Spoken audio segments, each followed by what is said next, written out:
Kasih karunia dari Allah Bapa kita dan dari anaknya Yesus Kristus menyertai kamu sekalian. Amin. Bapak, Ibu, dan saudara-saudara yang dikasihi Tuhan kita Yesus Kristus, tanpa terasa kita telah tiba di akhir pekan di minggu pertama di bulan November ini.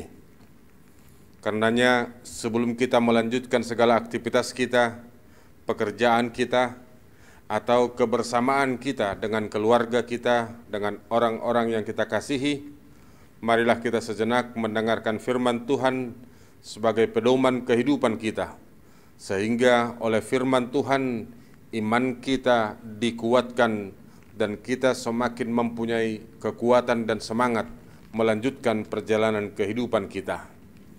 Nats hari ini sesuai dengan Almanak HKBP, tertulis dalam 2 Timotius 2 ayat 25 berbunyi demikian. Dan dengan lemah lembut dapat menuntun orang yang suka melawan. Sebab mungkin Tuhan memberikan kesempatan kepada mereka untuk bertobat dan memimpin mereka sehingga mereka mengenal kebenaran.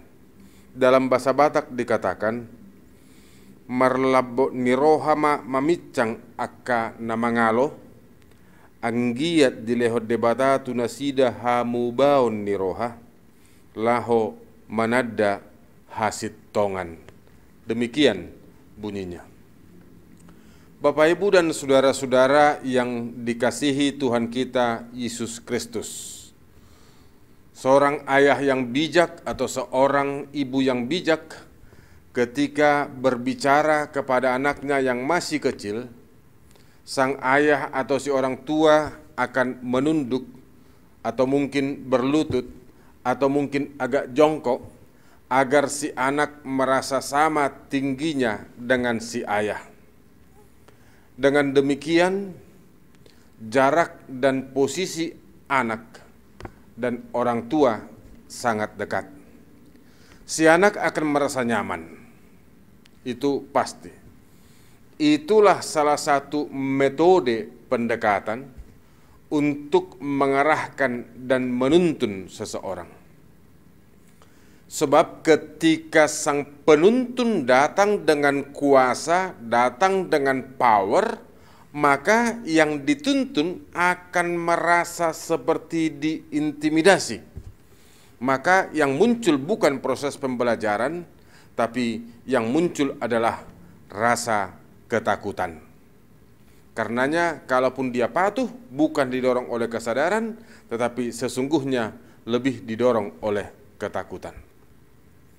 Saudara-saudara yang dikasihi Kristus, Paulus dalam nats renungan ini mengajar Timotius dalam pelayanannya untuk memakai metode persuasif dalam menuntun orang.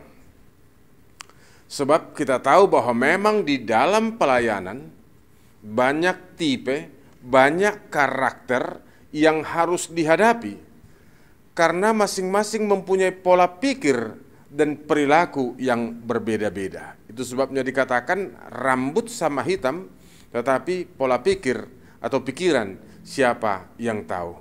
Oleh sebab itu diperlukan cara dan metode yang berbeda pula. Karenanya tidak boleh satu metode disamakan untuk semua tempat. Paulus memberikan contoh yang harus dihindari. Sebab begitu firman Tuhan disuarakan, yang pasti akan ada hal-hal yang ditimbulkan. Bisa saja meneguhkan imannya, itu sangat mungkin. Tetapi bisa juga akan mendatangkan tantangan, bisa juga akan mendatangkan kesulitan, itu bisa saja.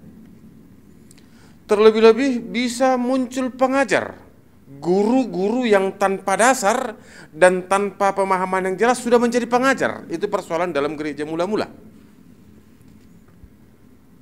Lantas bagaimana saudara-saudara? Ketika para pengajar sesat muncul, bagaimana menyikapi ini? Ketika ada sesuatu yang agak keras dan tidak mau mundur, bagaimana menyikapi ini? Apakah disingkirkan? Apakah harus dihanguskan? Paulus berkata, jangan. Dan firman Tuhan berkata, jangan. Tetapi harus menuntun dengan lemah lembut.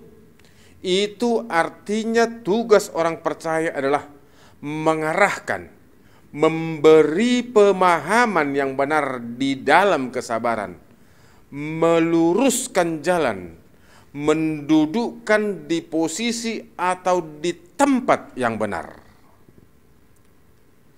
Ketika kebenaran Allah dikenal, di saat seperti itulah Roh Tuhan bekerja dalam diri orang dan menjadikannya hidup dalam kebenaran. Karenanya saudara-saudara, dalam menuntun, dalam menasehati, dalam mengajari, dibutuhkan juga kesabaran, ketabahan, dan kerja keras.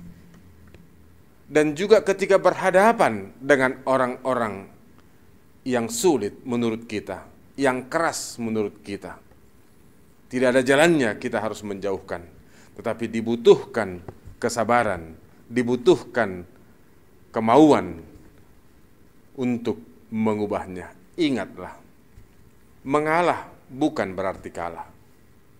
Lembut bukan berarti lemah.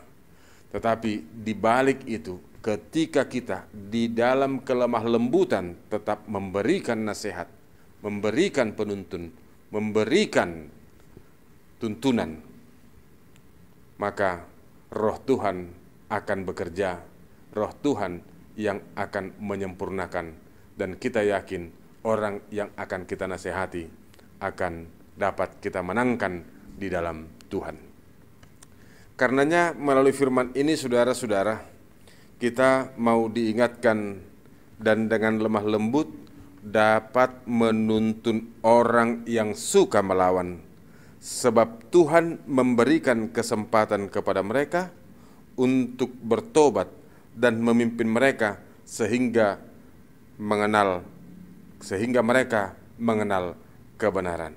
Dengan lemah lembut menuntun orang yang suka melawan. Jadi yang kita hadapi bukan hanya orang-orang yang baik saja, tapi Alkitab katakan yang suka melawan juga. Dan kita punya tugas untuk menuntunnya dalam kelemah lembutan. Selamat menjadi penuntun Bapak, Ibu, dan saudara-saudara. Tuhan akan memampukan dan menguatkan. Selamat menjadi teladan bagi kita semua. Dan biarlah kita dimampukan sesuai dengan kehendak Tuhan. Selamat berakhir pekan. Salam sehat. Amin. Terpujilah Engkau, ya Allah Bapa, di dalam Yesus Kristus Tuhan dan Juru Selamat kami, yang memberikan hari yang baru pada kami, sehingga kami masih dapat melanjutkan segala aktivitas kami. Karenanya Tuhan, biarlah Engkau juga yang memampukan kami menjadi teladan, menjadi contoh bagi orang-orang sekeliling kami. Mampukan kami menuntun orang lain di dalam kelemah lembutan, agar banyak jiwa yang kami menangkan mengenal Engkau. Kami serahkan perjalanan kehidupan seluruh jemaat Tuhan. Engkau campur tangan dalam kehidupan mereka.